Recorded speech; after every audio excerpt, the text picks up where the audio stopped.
Hi there guys, I hope you are having a good day. Grab yourself a cup of tea and let's talk some boxing. Now, Josh Warrington versus Lara. This was touted as a big contest and a return fight for Josh Warrington after his first defeat. So, in some ways it was kind of like make or break. He needed a good performance, he needed to win, but it only ended after 2 rounds because of a head clash, and it was granted a draw between the two of them. So it is a draw. It's not a loss for Warrington. It's not a win either. So, I mean, he got 2 rounds, and it's hard to gauge where the contest was going after just those 2 rounds. I think that Warrington was controlled. He was sharp. He was on it. He wasn't underestimating Lara like maybe he did last time around. I mean, last time it looked like he was pushing his punches. It wasn't the same Josh Warrington. This time around, it was a little bit different, but again, it is hard to get a gauge of where the contest was going, given there was so few rounds fought between the two of them. Could Warrington have rallied a late stoppage?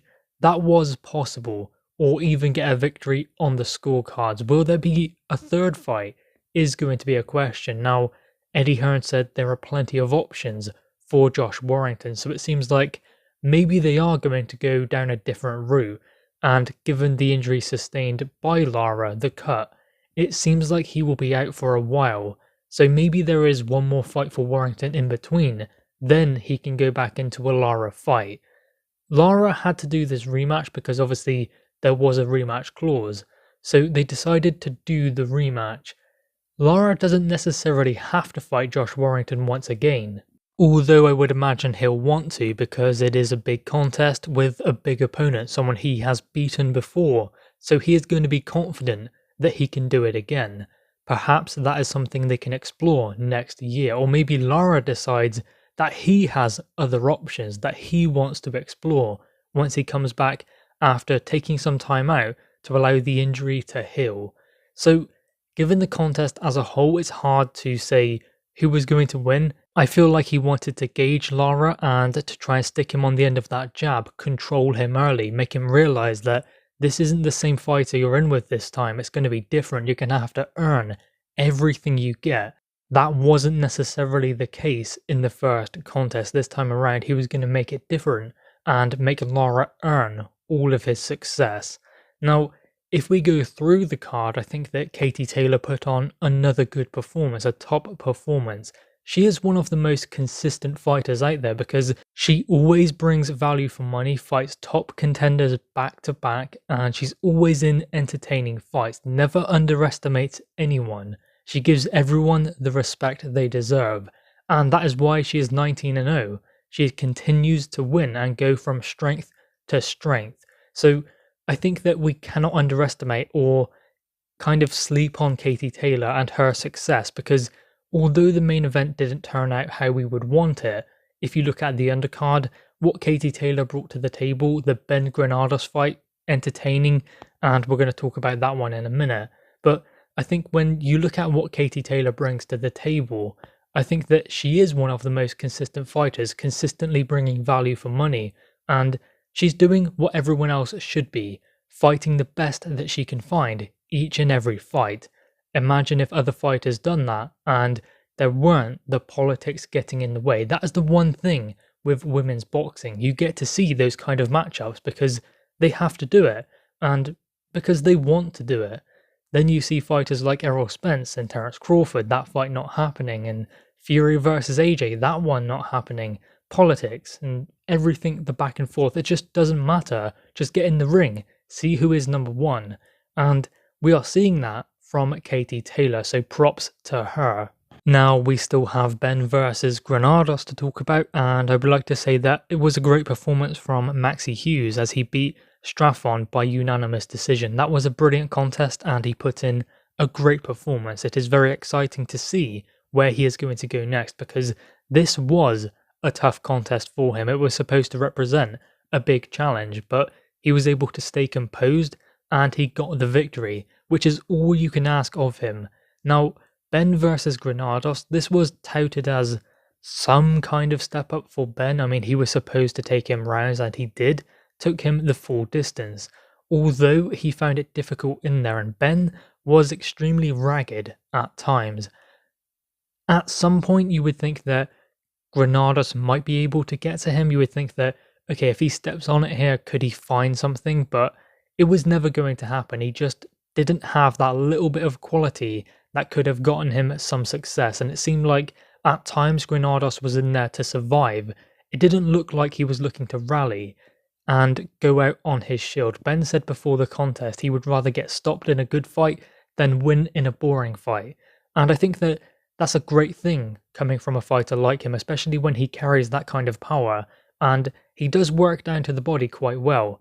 I think that sometimes he could do that a bit more because the punch variation is there from Conor Benn. I thought that it was a bit strange in build-up how he was talking about his frustration and saying that someone is going to get dropped and it's not going to be him, things like that. It seemed like he was too fired up in some ways for this contest, so I was starting to wonder if there was someone in there who would box him and put him on the end of the jab and just frustrate him because he said he was frustrated going in. You would have to worry for Conor Benn, but Granados didn't have that quality to be able to do that, and he was really in there just to survive. Whereas if he was in there with a more quality operator, like they are talking about Adrian Broner, I mean, we don't know how much he has left, but you would have to wonder if he was able to frustrate him further, what can Conor Benn do then? Can he rally and still go back to basics and get a victory, despite being taken to a place he's never been before? Because we've seen Ben in there, we've seen him struggle against the Paynudes, and we've seen him in there when he blows opponents away, like Sammy Vargas. So he has had those difficulties against certain opponents, and he had that opponent, Paynude, who he had to rematch to say, yeah, he's better than this guy, and prove he is worthy to move on to the next level. Now, we haven't seen someone in there who, when he is frustrated, like we saw him in the build-up to Granados, he just wants to get in there, he wants to get back fighting again, and as he said himself, he would rather get stopped in an entertaining fight, rather than win in a boring one. Someone eventually will use that to their advantage, and it could be someone like Adrian Broner, maybe even a Keith Thurman. Those guys who are technically quite good, they will be able to utilize certain aspects of boxing, using the jab, using the fancy footwork, the positioning.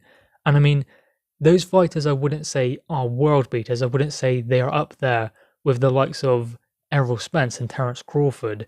They are very close, but you can see Keith Thurman just isn't on the pace when it comes to a Terence Crawford.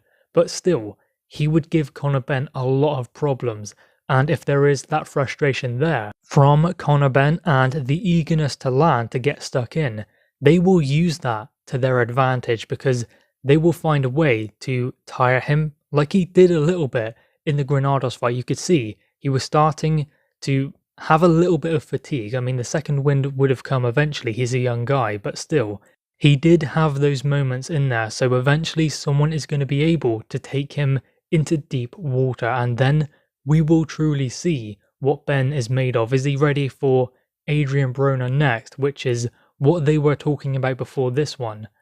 I would say at the moment, no.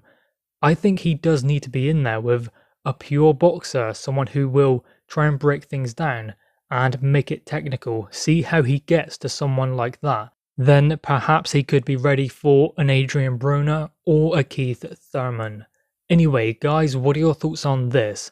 Make sure you leave your thoughts in the comments below. Also leave a like and grab that subscribe button. Thanks, guys.